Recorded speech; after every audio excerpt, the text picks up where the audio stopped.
Welcome to આઈસીએસના digital platform પર હું સહદેવ ચાવડા આપનું હાર્દિક સ્વાગત કરું છું. તો આજના નવા દિવસના નવા જુસ્સા સાથે જે કરંટ અફેર્સની શરૂઆત કરવાની છે અને જે આજના આપણે ટોપિક જોવાના છે ટોપિક છે કોલસાની ખાણો માટે single window clearance system launch કરવામાં આવી છે. રાષ્ટ્રીય યુવા સાંસદ મહોત્સવ 2021 નેતાજી સુભાષચંદ્ર બોઝ એમ એક કમિટીનું આપણે જે પાછળથી કરણ જોઈ ગયા છે એનું જ છે અપડેટ. ભારતીય વાયુસેના તેમજ ગુજરાત યુનિવર્સિટી વચ્ચે MOU, હેણોત્રો અને રાષ્ટ્રીય યુવા દિવસ. શરૂઆત કરીએ. પહેલો છે કોલસાની ખાણો માટે single window clearance system launch કરવામાં આવી છે. તમે આ ફોટો જોઈ શકો છો. ચીફ ગેસ્ટ અમિત શાહ, શ્રી પ્રહલાદ જોશી, આપણા પ્રાઇમ મિનિસ્ટર શ્રી નરેન્દ્ર સાહેબ મોદી, કોલ અનલિસ્ટ તમે જોઈ શકો છો. ફ્યુલિંગ આત્મનિર્ભર Bharat, commercial call mining agreement signing ceremony, launch of single window clearance system. અહીંયા તમે જોઈ શકો છો ઇમેજ. શું છે અથવા તો કેમ આની જરૂરિયાત પડી? એમ તો જો હું તમને સાહેબ કોલસાની વાત કરું તો કોલસો આપણા દેશનું પહેલું એવું ક્ષેત્ર બન્યું હતું કે જે 100% સરકારે FDI માટેની મંજૂરી આપી. છતાં બી એક દુઃખ એવું છે કે દર વર્ષે લગભગ આપણે એપ્રોક્સ 235 મિલિયન ટન જેટલો કોલસો આયાત કરીએ છીએ. પણ નવાઈની વાત સામે એ છે કે આપણે દુનિયાનો ચોથા નંબરના સૌથી મોટો કોલસાનો ભંડાર ધરાવતો દેશ છીએ, છતાંય આપણે એટલો મિલિયન ટન આયાત કરવો પડે છે.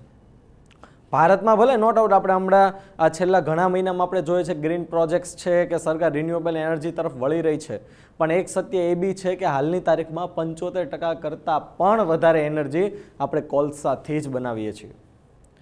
દુનિયાનો ચોથા નંબરનો સૌથી મોટો કોલસા ભંડાર ધરાવતો દેશ છે, છતાં આપણે આયાત કરીએ છીએ. શું કામ? કે ભાઈ આપણા દેશમાં જે રિસોર્સિસ છે એ રિસોર્સિસ એટલા પર્યાપ્ત નથી કે ખાણોમાંથી આપણે આપણા દેશને જરૂર છે એટલો કોલસો કાઢી શકીએ. અને જો કદાચ કાઢીએ તો આપણી પાસે રિસોર્સિસ નથી ને છતાં આપણે એમ કરીએ ને ભાઈ આમ થોડુંક બળ કરીને કાઢીએ તો એ નીકળે તો એનાથી આપણે જે બહારથી મગાવીએ ને એની કરતાં વધારે મોંઘો પડે છે. તો ભાઈ પ્રોબ્લેમ શું આવતી હતી? તો ભાઈ તમારે જો સાહેબ કોલસાની ખાણ તમારે સરકાર પાસેથી લેવી હોય અથવા શરૂ કરવી હોય આ બિઝનેસ, તો અલગ અલગ 19 જેટલી તો મંજૂરી લેવી પડતી હતી. તો સરકારે આ બધી જ વસ્તુનું નિવારણ કરો, કારણ કે સરકારનો અત્યારે ઉદ્દેશ એ જ છે કે આપણે આયાત ના કરવા જોઈએ. કારણ કે જે વસ્તુ આપણી પાસે પર્યાપ્ત છે તો આપણે એમાં ટેકનોલોજી કે રિસોર્સિસમાં જ એટલા આગળ વધી જાઓ કે આપણે આપણી ઉત્પાદન ક્ષમતા જે છે અથવા આપણે જેટલી રિક્વાયરમેન્ટ છે એટલું ઉત્પાદન કરી શકીએ. માટે સરકારે પહેલ કરીને આહ્વાન કર્યું અને એક single window clearance system launch કરી, જેનાથી આજે 19 જેટલી આ મંજૂરી લેવી પડે એ બધું તમારે દોડધામ નહીં કરવી પડે. આ single window clearance system through જ તમે કોલસાની ખાણો માટે એપ્લાય કરી શકો. બરાબર. તો સરકારે ખૂબ જ સરાહનીય પગલું લીધું છે. આનાથી આપણી આયાત ઘટશે. આયાત ઘટે તો શું થાય કે ભારતનું નાણું બીજે જતાં અટકે. અહીંયા જશે તમારી મારી જેવા લોકો સાહસ કરશે તો એક તો એ કોલસો આ સરકાર જ ખરીદવાની છે, સમજી લો. નો ડાઉટ પ્રાઇવેટ સેક્ટર પણ ખરીદશે. તો સરકારને એક તો એ કોલસો સસ્તો પડશે, પ્લસ જેણે ખાણો ખરીદી છે એમાંથી ખાણમાંથી બી સરકારને રેવન્યુ જનરેટ થશે. ઓવરઓલ દેશની ઇકોનોમીને જ આનાથી ફાયદો થશે. તો આ બધું વિચારીને સરકારે જે કોલસાની ખાણો શરૂ કરતાં પહેલાં 19 જેટલી પ્રમુખ મંજૂરીઓ લેવી પડતી હતી તે હવે single window clearance system launch કરીને કોલસાની ખાણોના સુવ્યવસ્થિત કામગીરી માટે હવે એક આ મદદરૂપ થવા માટે થઈને સરકારે લોન્ચ કરી છે. આ કેન્દ્રીય ગૃહમંત્રી અમિત શાહજી જે છે તમે જોઈ શકો છો, એમણે આ કોલસાની ખાણોના સંચાલન માટે આ single window clearance system launch કરી હતી.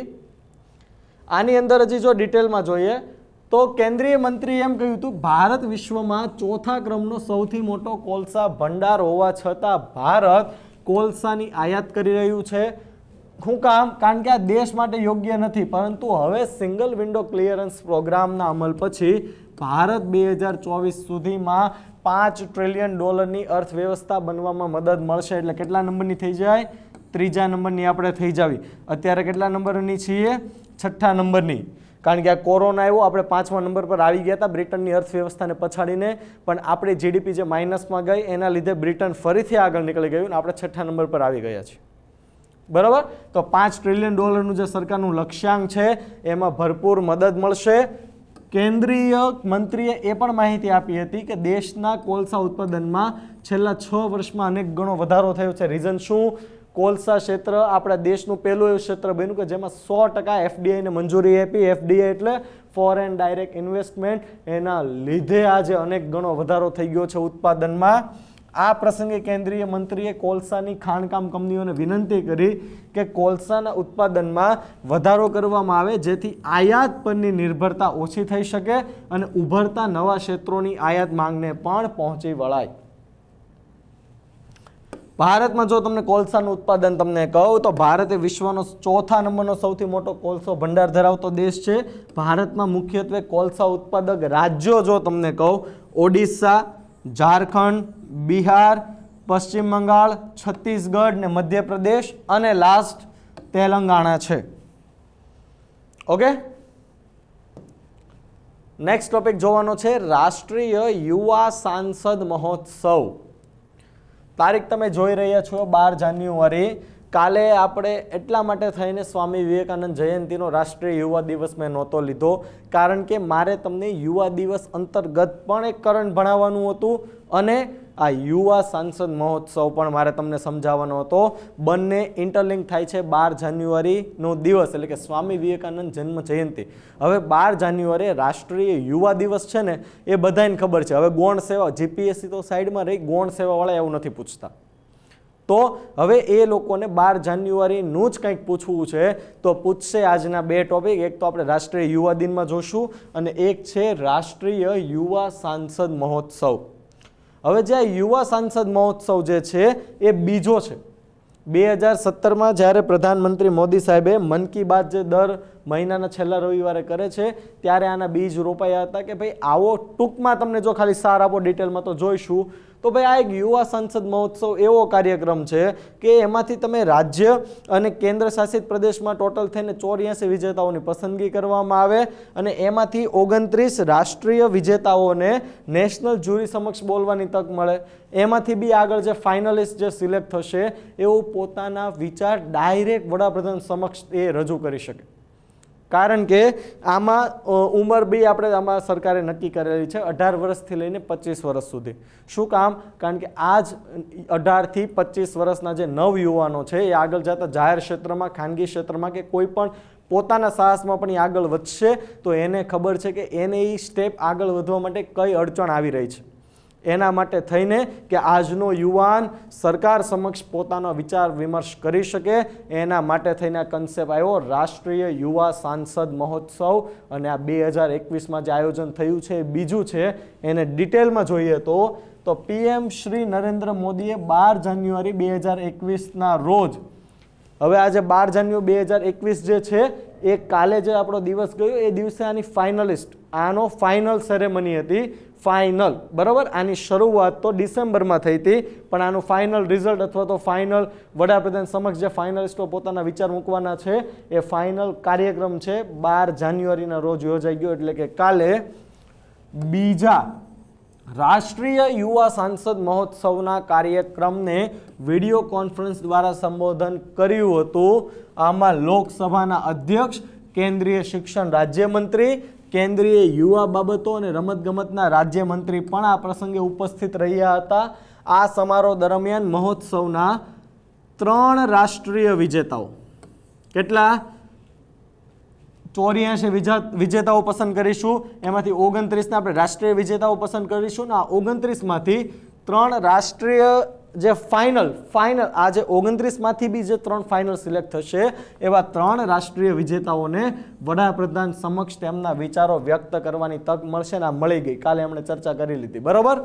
આ સમારોહ દરમિયાન વિવિધ રાજ્યો અને કેન્દ્ર શાસિત પ્રદેશોમાંથી 84 વિજેતાઓને સંસદના સેન્ટ્રલ હોલમાં ઉપસ્થિત થવાની તક મળશે અને તેમાંથી 29 રાષ્ટ્રીય વિજેતાઓને નેશનલ જ્યુરી સમક્ષ બોલવાની તક મળશે.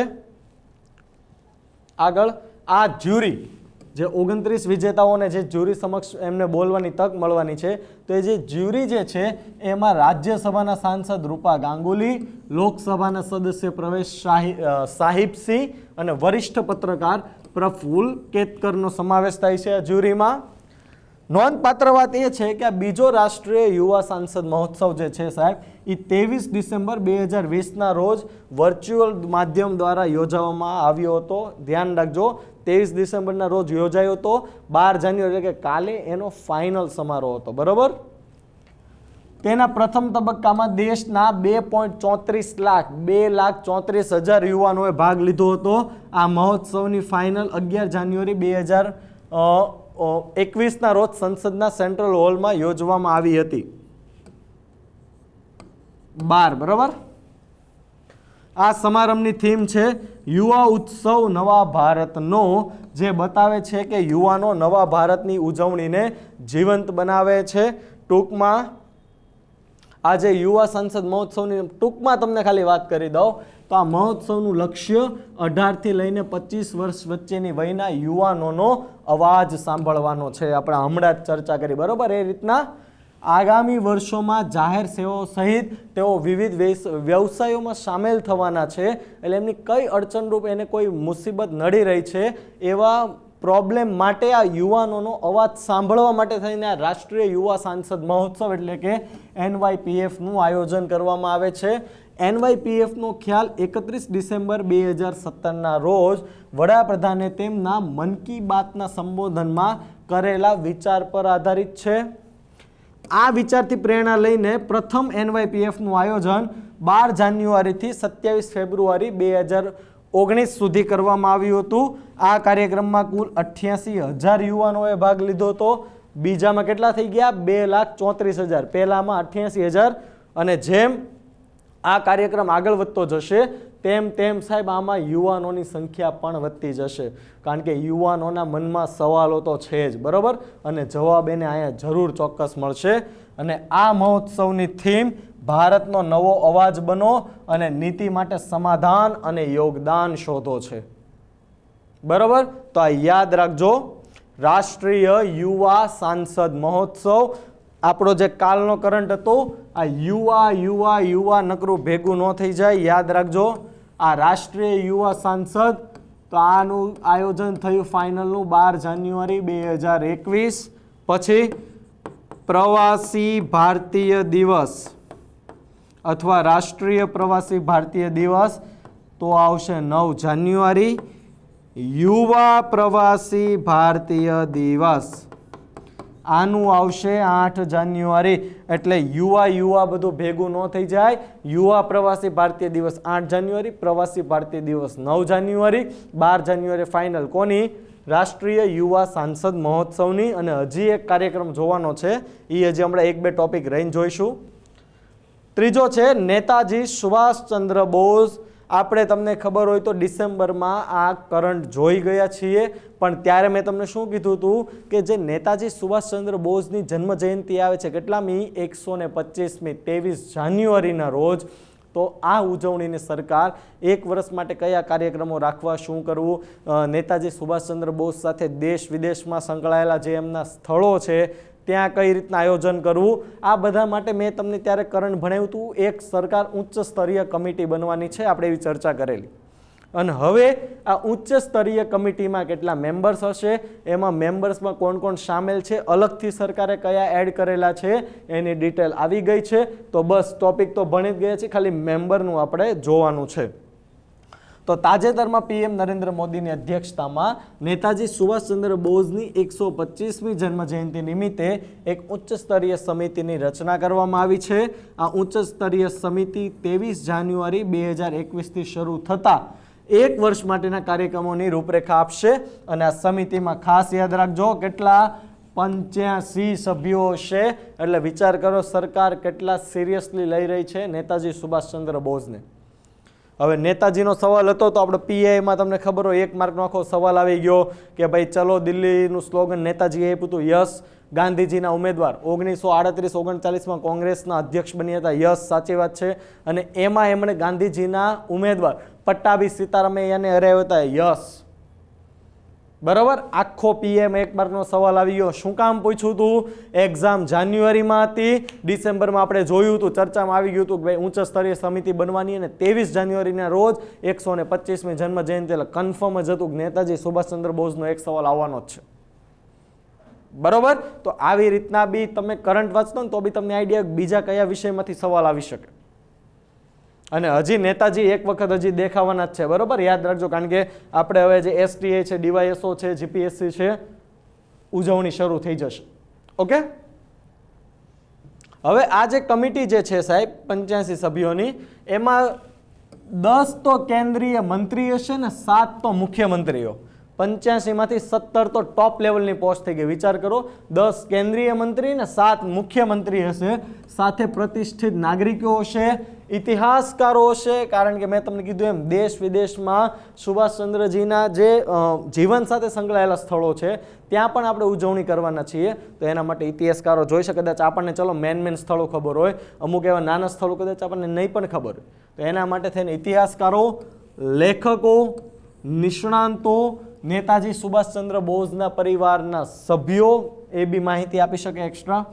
આઝાદ હિંદ ફૌજ સાથે સંકળાયેલા જાણીતા વ્યક્તિઓનો પણ સમાવેશ કરવામાં આવશે. બરોબર. આમાં અન્ય પ્રમુખ સભ્યોમાં યાદ રાખજો, સંગીતકાર AR રહેમાન, ઓસ્કાર એવોર્ડ વિજેતા, અભિનેત્રી કાજોલ, અભિનેતા મિથુન ચક્રવર્તી, ક્રિકેટર સૌરવ ગાંગુલી અને મેદાંતા જૂથના પ્રમુખ રવિ કાસલીવાલાનો પણ આમાં સમાવેશ થાય છે. આ સમિતિ દિલ્હી અને કોલકાતા સિવાય આઝાદ હિંદ ફૌજ અને નેતાજી સાથે જોડાયેલા દેશ વિદેશના અન્ય સ્થળોએ પણ વિવિધ કાર્યક્રમોનું માર્ગદર્શન આપશે. બરાબર. એટલે ખૂબ જ ઇમ્પોર્ટન્ટ કરંટ થઈ ગયું છે, યાદ રાખજો. હવે ખૂબ જ બહુ સરસ વાત થઈ ગઈ છે કે ભારતીય વાયુસેના તેમજ ગુજરાત યુનિવર્સિટી વચ્ચે MOU થઈ ગયા છે. તો MOU શું કામ થયા છે? કારણ કે ભારતીય વાયુસેના અને ગુજરાત યુનિવર્સિટી, બરાબર, એટલે બહુ જ ગર્વ લેવા જેવી બાબત છે. અને આ જે MOU જે થશે, ભારતીય વાયુસેના અને ગુજરાતી યુનિવર્સિટીની સ્વાયત્ત સંસ્થા સંરક્ષણ અભ્યાસ અને સંશોધન સંસ્થા MOU પર હસ્તાક્ષર કર્યા છે. એટલે ખાસ યાદ રાખજો, ગુજરાત યુનિવર્સિટી આપણે કહી શકીએ કર્યા છે, પણ એક ગુજરાત યુનિવર્સિટીની સ્વાયત્ત સંસ્થા છે સંરક્ષણ અભ્યાસ અને સંશોધન સંસ્થા, એણે ભારતીય વાયુસેના સાથે MOU કર્યા છે. પ્રોજેક્ટ આકાશદીપ યાદ રાખજો. આનું વિધાન પૂછવું હોય તો આ પૂછી શકું.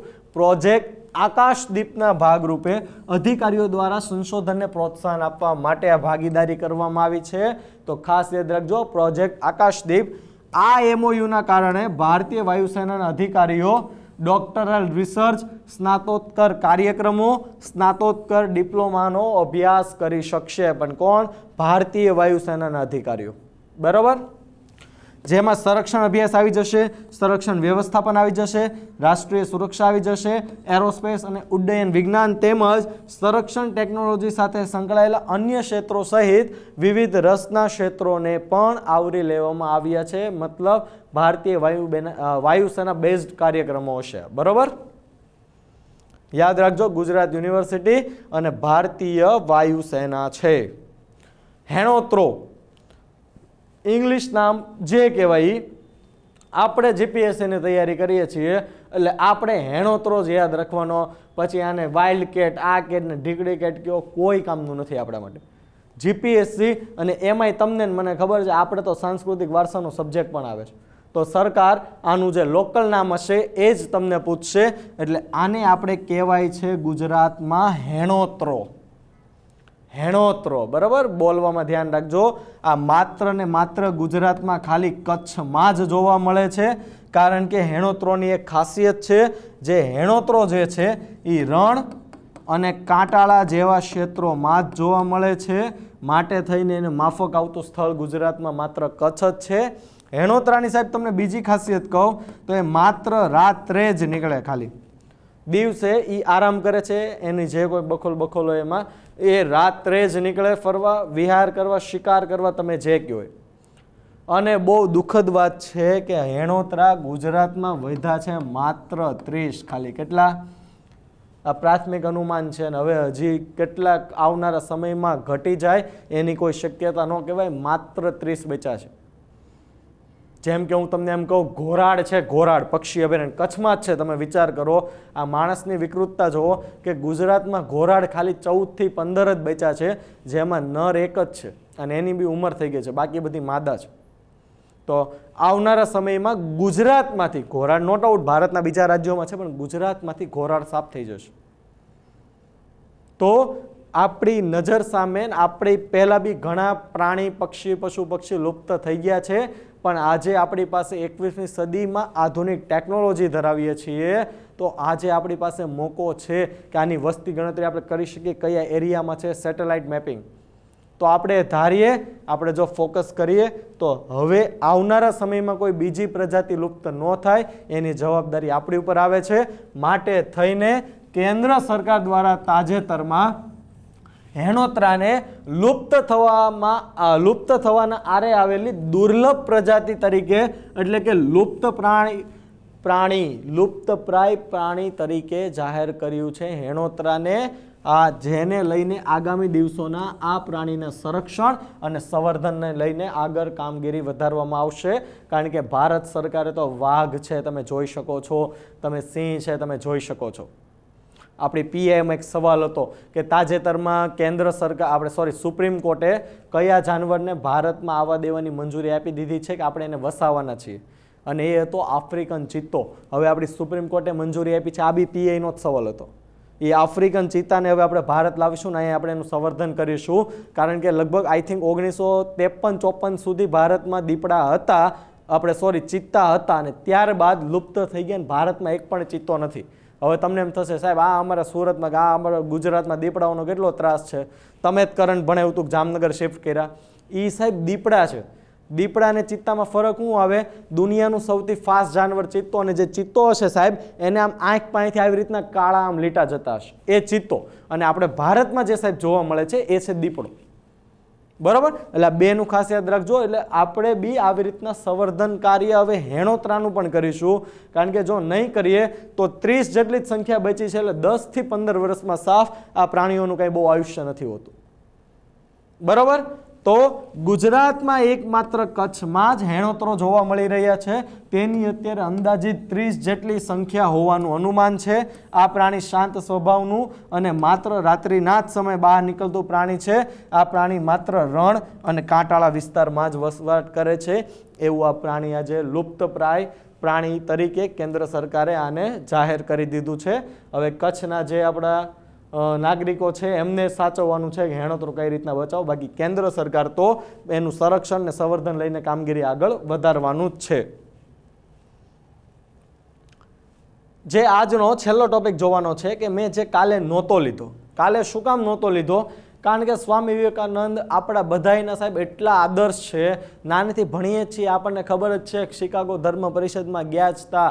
સ્વામી રામકૃષ્ણ પરમહંસના શિષ્ય છે. શિકાગો જઈને ભારતનો ડંકો લહેરાવી દીધો હતો. તો આ બધી વસ્તુ આપણને ખબર જ છે.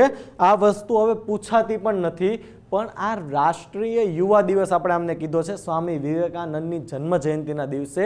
તો એ દિવસે કેન્દ્ર સરકાર દ્વારા જે કાર્યો કરવામાં આવે છે સાહેબ, એ કાર્યો આપણને જીપીએસસીમાં આવીશે. અને હવે તો પીએસઆઈનું પણ નોટિફિકેશન આવી ગયું. અને પીએસઆઈ પણ હવે તમને ખબર છે ગૌણ સેવા પાસેથી સત્તા લઈ લીધી છે. હવે ડાયરેક્ટ ગૃહ વિભાગ જ કરવાનું છે. તો ગૃહ વિભાગનું ભાઈ નક્કી ન કહેવાય, જીપીએસસી બોર્ડની સલાહ પણ લે. તો એમાં બી લેવલવાળા ક્વેશ્ચનની આપણે તૈયારી રાખી શકીએ. કારણ કે ભાઈ પીએસઆઈ બનાવવાના છે, બરાબર, કોન્સ્ટેબલ નથી બનાવવાના. તો તાજેતરમાં યુવા બાબતો અને રમત મંત્રાલયે 12 જાન્યુઆરીથી દેશમાં 1 અઠવાડિયાના રાષ્ટ્રીય યુવા મહોત્સવના આયોજનની ઘોષણા કરી હતી. હવે તારીખ આવી 12 જાન્યુઆરી અને આવ્યું શું? રાષ્ટ્રીય યુવા મહોત્સવ. હું કામ રાષ્ટ્રીય આગળ લખ્યું? હવે તમને જાન્યુઆરીમાં જીપીએસસી માંથી સવાલ પૂછવા હોય, પેટ ભરીને કન્ફ્યુઝ થાવ તમે. રાષ્ટ્રીય યુવા સાંસદ મહોત્સવ ક્યારે એનું સમાપન થયું? 12 જાન્યુઆરી 2021. તો 12 જાન્યુઆરી 2021 રોજથી શરૂઆત એની થઈ રાષ્ટ્રીય યુવા મહોત્સવ. તો યુવા પ્રવાસી ભારતીય દિવસ ક્યારથી આવ્યું? 8 જાન્યુઆરીના રોજ. તો ખાલી પ્રવાસી ભારતીય દિવસ 9 જાન્યુઆરીના રોજ. આ વખતે સરકારે જાન્યુઆરીમાં એટલું યુવા કરી નાખ્યું છે કે તમને અટવાડવા એટલે એક ચપટી વગાડવા જેટલું કામ છે. એકનું સમાપન થાય, એકની શરૂઆત થાય. બંનેમાં રાષ્ટ્રીય યુવા કોમન જ છે. ખાલી એકમાં ડાયરેક્ટ મહોત્સવ લાગે ને એકમાં આવે રાષ્ટ્રીય યુવા સાંસદ મહોત્સવ. બરોબર, એટલે બેયનો વસ્તુ અલગ છે. એકમાં તો તમારે પહેલા 84 વિજેતા આવશે ટોટલ રાજ્ય કેન્દ્ર શાસિત પ્રદેશમાંથી, એમાંથી 29 રાષ્ટ્રીય વિજેતા અને એમાંથી 3 ને વડાપ્રધાન સમક્ષ પોતાના વિચાર વિમર્શ કરવાની જે મળવાની હતી તક, એ 12 જાન્યુઆરીના રોજ મળી ગઈ. એકમાં નેશનલ જ્યુરી પણ છે. તો આમાં રાષ્ટ્રીય યુવા મહોત્સવને આમાં શું કીધું છે, 12 જાન્યુઆરીથી 1 અઠવાડિયા સુધી, 12 + 7, બરોબર. તો 12 જાન્યુઆરીથી 1 અઠવાડિયા સુધી રાષ્ટ્રીય યુવા મહોત્સવના આયોજનની ઘોષણા કરી હતી. યુવાનોના આદર્શ સ્વામી વિવેકાનંદની જન્મ જયંતિ પર દર વર્ષે આ ઉત્સવનું આયોજન કરવામાં આવે છે. આ વર્ષે યોજાયેલા સંમેલનમાં દરેક રાજ્યના પ્રતિભાશાળી યુવાનોની પ્રતિભા દર્શાવવામાં આવશે. રાષ્ટ્રીય યુવા મહોત્સવના મહત્વપૂર્ણ ઘટકો છે સ્પર્ધાઓ, જેમાં સ્પર્ધાત્મક અને બિન સ્પર્ધાત્મક સાંસ્કૃતિક સ્પર્ધાઓ. એમાં રાષ્ટ્રીય યુવા મહોત્સવના સરકાર દ્વારા નક્કી કરવામાં આવેલા મહત્વપૂર્ણ ઘટકો, જેમાં સ્પર્ધાત્મક અને બિન સ્પર્ધાત્મક સાંસ્કૃતિક સ્પર્ધાઓ આપણે યોજીશું. માર્શલ આર્ટ્સ પ્રદર્શનો, બૌદ્ધિક ચર્ચાઓ, યુવા કલાકાર શિબિર, પછી સેમિનારો અને સાહસિક કાર્યક્રમો આપણે આ 1 અઠવાડિયાની અંદર રાષ્ટ્રીય યુવા મહોત્સવના અંતર્ગત આપણે કરીશું. યાદ રાખજો, આ મહોત્સવ દરમિયાન રાષ્ટ્રીય યુવા પુરસ્કાર પણ આપવામાં આવશે, કારણ કે લોકોએ આવી રીતના બૌદ્ધિક ચર્ચા છે, માર્શલ આર્ટ્સ છે, તમે જોઈ શકો એક પ્રતિભાવાન હશે ત્યારે એમાં પોતાનું શ્રેષ્ઠ પ્રદર્શન આપી શકશે.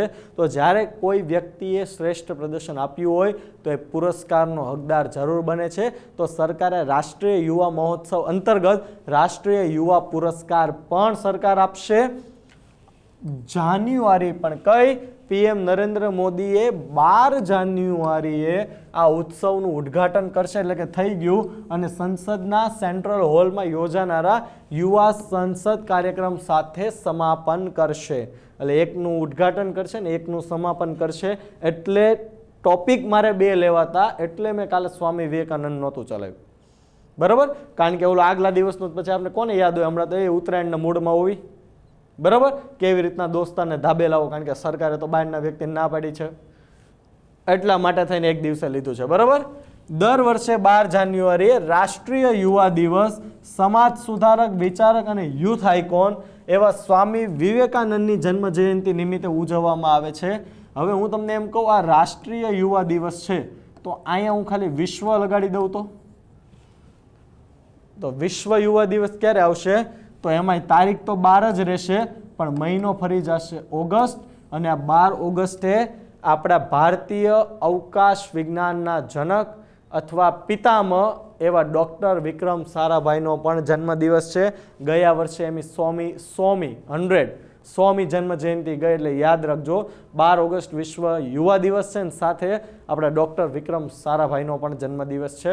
12 જાન્યુઆરી રાષ્ટ્રીય યુવા દિવસ, સ્વામી વિવેકાનંદની જન્મ જયંતિ, બરોબર.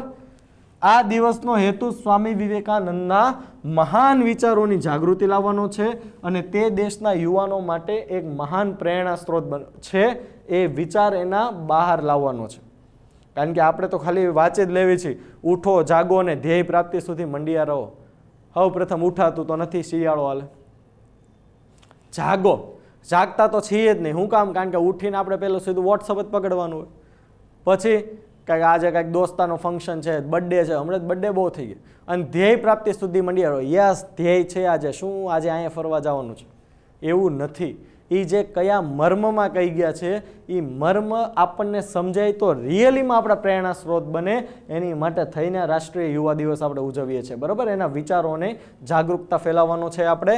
1984માં ભારત સરકારે 12 જાન્યુઆરીને રાષ્ટ્રીય યુવા દિવસ તરીકે જાહેર કર્યો હતો, એટલે કે ત્યારથી 1985થી પ્રતિવર્ષ 12 જાન્યુઆરીના રોજ આપણે રાષ્ટ્રીય યુવા દિવસની ઉજવણી કરીએ છીએ.